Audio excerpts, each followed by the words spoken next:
Bonjour à tous et bienvenue sur Mechatronics. Je suis très content de vous retrouver aujourd'hui pour vous présenter une nouvelle monnaie que je vais miner pendant assez longtemps, je pense. Et cette monnaie, ça s'appelle le SIA. Alors, le SIA, c'est une monnaie, ça se mine de façon assez particulière. C'est un peu comme le chia, mais il y a quand même des grosses différences avec le chia. Voilà. Pensez à me mettre un petit pouce bleu et puis à vous abonner à la chaîne parce que bah, moi ça m'aide, hein.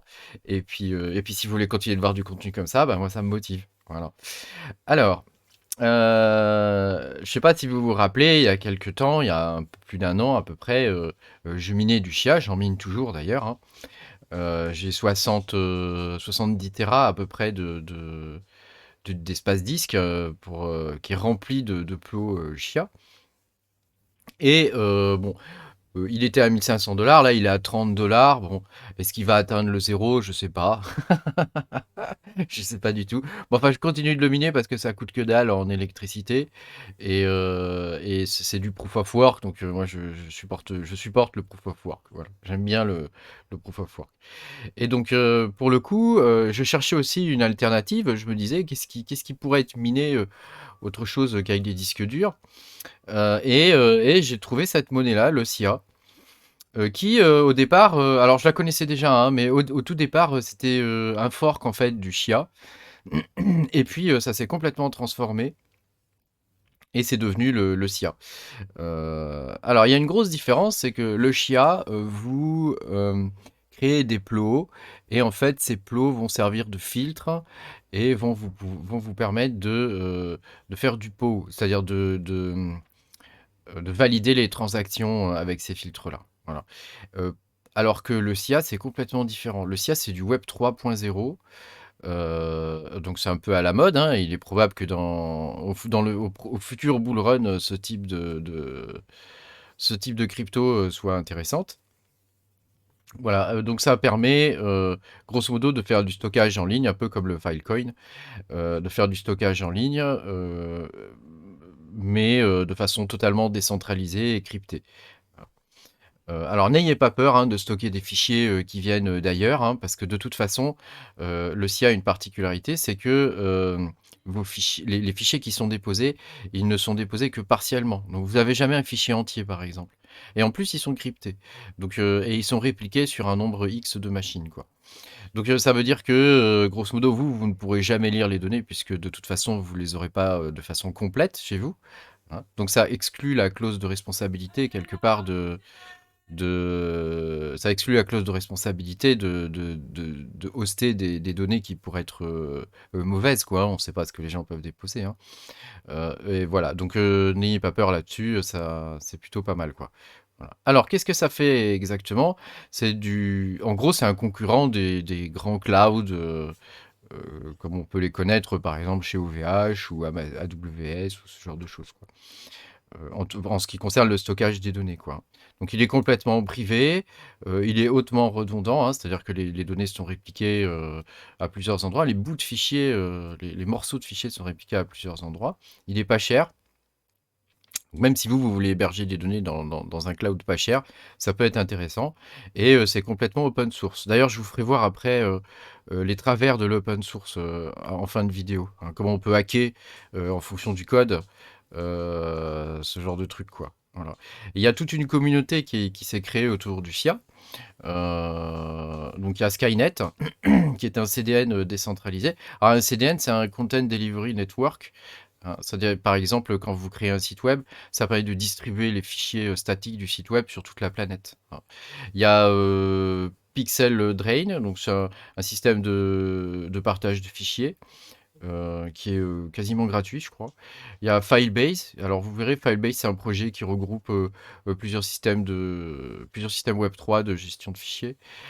Et puis il y a VUP, je sais pas trop comment on peut l'appeler, hein, qui fait du cloud décentralisé. Voilà. Alors bon, oui, je vous laisserai découvrir le site web, hein. Grosso modo, il n'y a pas énormément d'informations sur le site web. Par contre, on peut aller voir sur les autres projets. Donc, Skynet, c'est un projet de sien, hein, donc qui permet de décentraliser complètement Internet, hein, C'est-à-dire vous possédez vos données, c'est résistant à la censure, il y a vous avez une identité, digitale, cryptée. Hem, voilà, il y a des tas d'innovations, voilà, vous contrôlez le contenu que vous voulez, partager, heu et heu et ça peut aider les développeurs et les créateurs, bah, comme moi par exemple, à monétiser leur contenu, quoi. Voilà. Bon, je vous laisse découvrir plus ou moins le truc, hein, je vous fais un topo rapide, hein.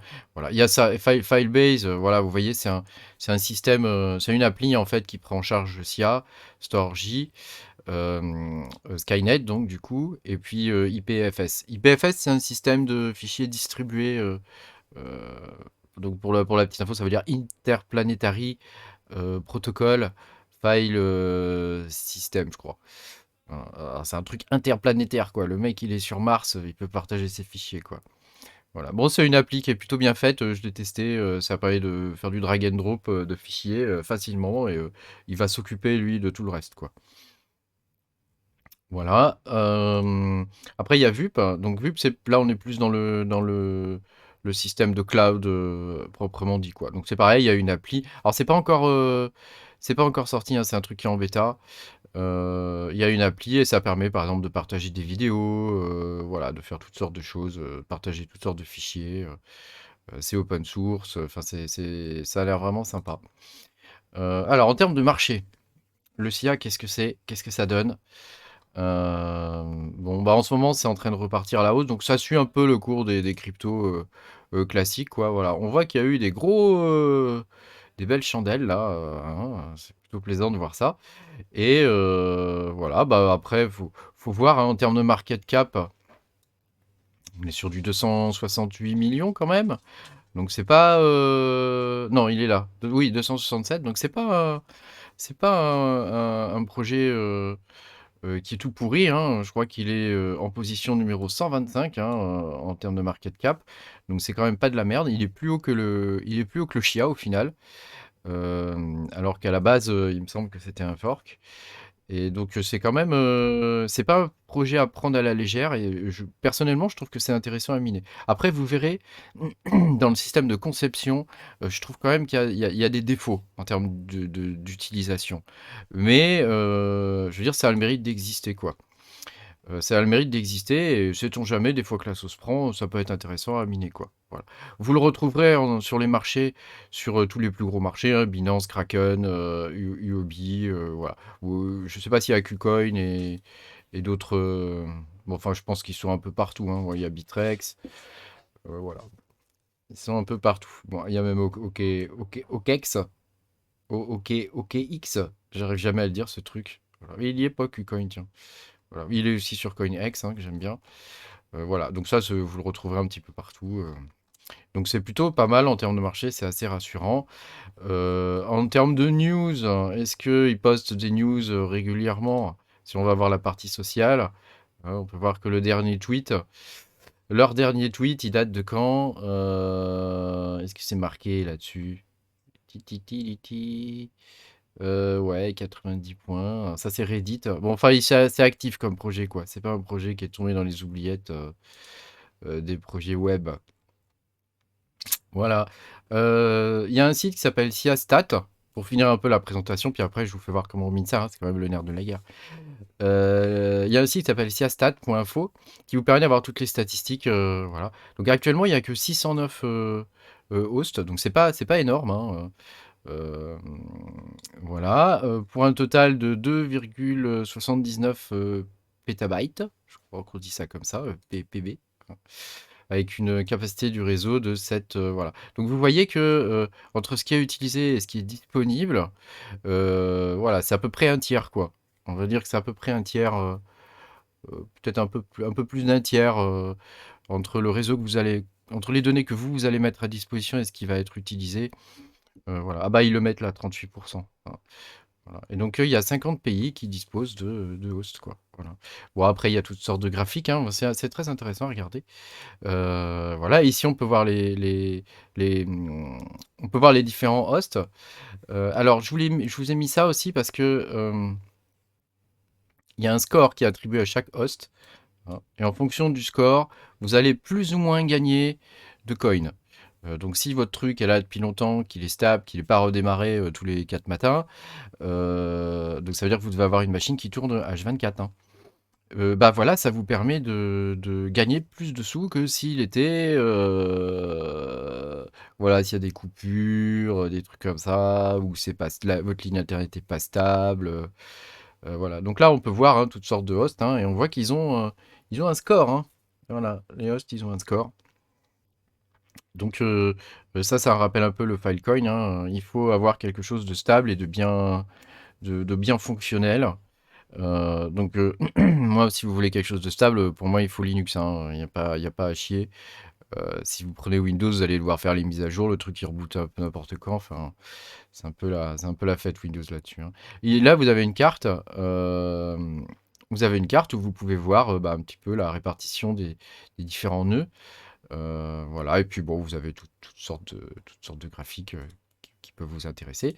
Après, au niveau du prix, par terabyte, vous gagnez par mois, 1,63 $. Donc ça veut dire que si par exemple, moi si je convertissais mes 70 térabits, pour ce truc-là, pour le SIA, et ben je gagnerais, bah, je vais pas le faire de tête, hein, parce que je suis nul en calcul mental. Alors, on va faire 66 par 1,63. Voilà, je gagnerais 100 $ par mois. Sachant qu'en fait, je gagnerais plus parce qu'à chaque fois que quelqu'un upload un fichier par terabyte, moi je gagne 52 $.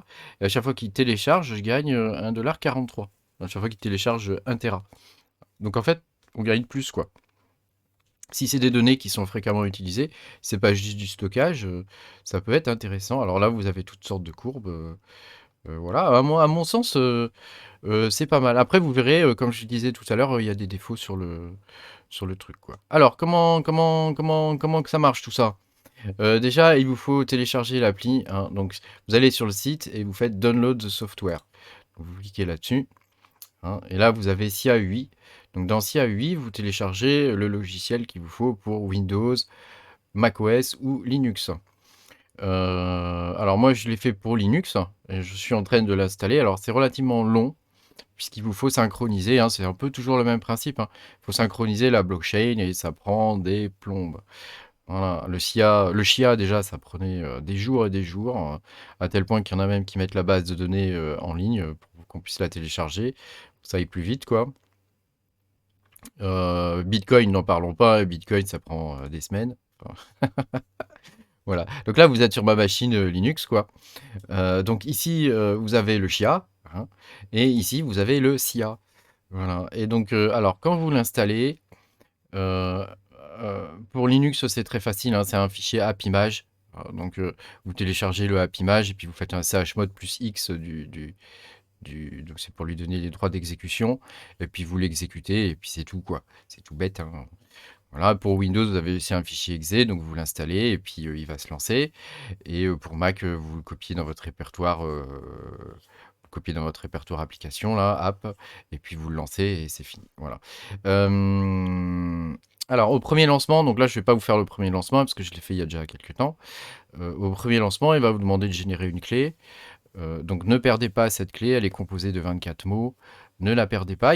Contrairement à quand on installe le SIA, là, vous avez un bouton copier pour récupérer les mots. Et donc, gardez-les bien précieusement. Si vous les perdez, c'est foutu, hein. Alors, comment ça se présente le bousin là? Déjà, vous verrez, il va synchroniser, hein, donc c'est très long. Chez moi, c'est pas encore fini. Mais voilà, ça vous permet quand même même si c'est pas synchronisé, vous pouvez quand même commencer à créer les espaces différents. Donc vous avez sur la partie gauche, vous avez le dashboard, hein, où vous verrez le nombre de blocs auquel on est actuellement, hein, le nombre de nœuds qui sont connectés à vous, et le nombre de hosts actifs qui sont connectés à vous. C'est du peer-to-peer, hein, je vous rappelle, le fonctionnement, c'est un peu comme Imul et ce genre de trucs, hein. Toutes ces cryptos, ça fonctionne sur le mode peer-to-peer qui était à la mode dans les années 2005-2010, hein. Le Bitcoin est un héritier de ça, hein. Ici, vous avez votre balance en chien. Donc là, j'en ai zéro parce que je n'ai pas encore commencé à faire le bignou. Ensuite, vous avez un bouton Rent. Alors ça, c'est si vous voulez acheter de l'espace de stockage. Donc nous, ce qui nous intéresse, c'est d'en fournir, pas d'en acheter. Donc ici, on va pas le faire ça, bah, à moins que vous vouliez le faire, hein. Enfin, c'est très simple, hein, tout est guidé, hein. Et puis host, ici, vous avez ici, donc ça c'est pour créer, pour gagner pour miner quoi, en gros, hein.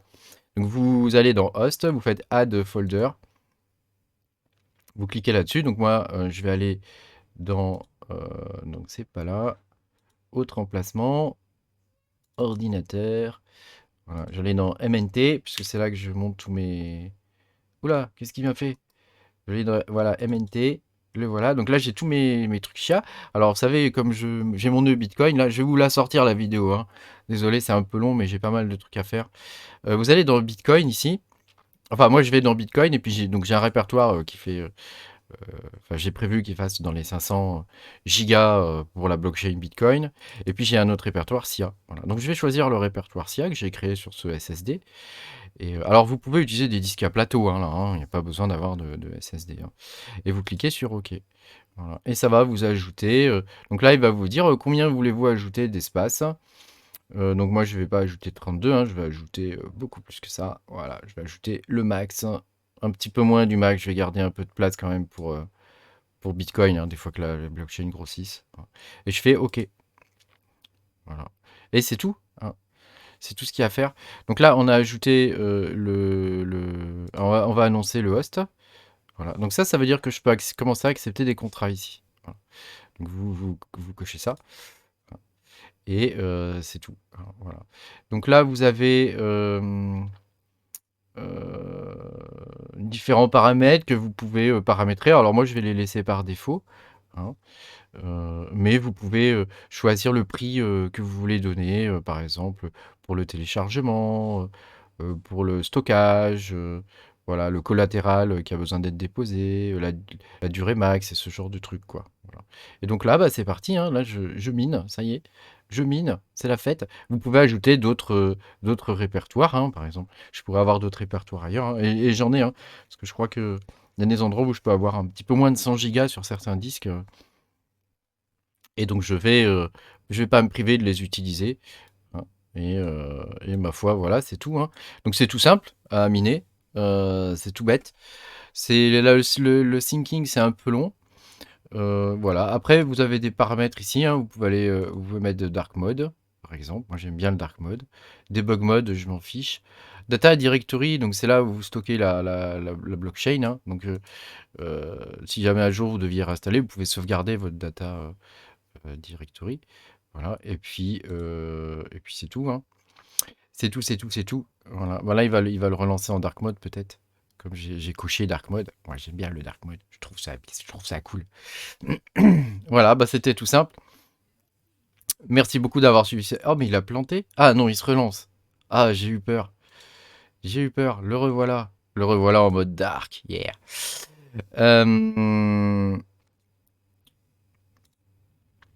Ah oui, c'est vrai, faut que je mette le mot de passe. Bon, bah, je vais le mettre. Donc voilà, bah, c'était tout pour cette vidéo. Merci de l'avoir suivi. Dites-moi ce que vous en pensez de ce système-là. Et puis, si vous pensez que ça vaut le coup ou pas. Et puis, bah, à bientôt, hein, pour de nouvelles aventures. Allez, pensez à vous abonner si vous n'êtes pas abonné. Salut!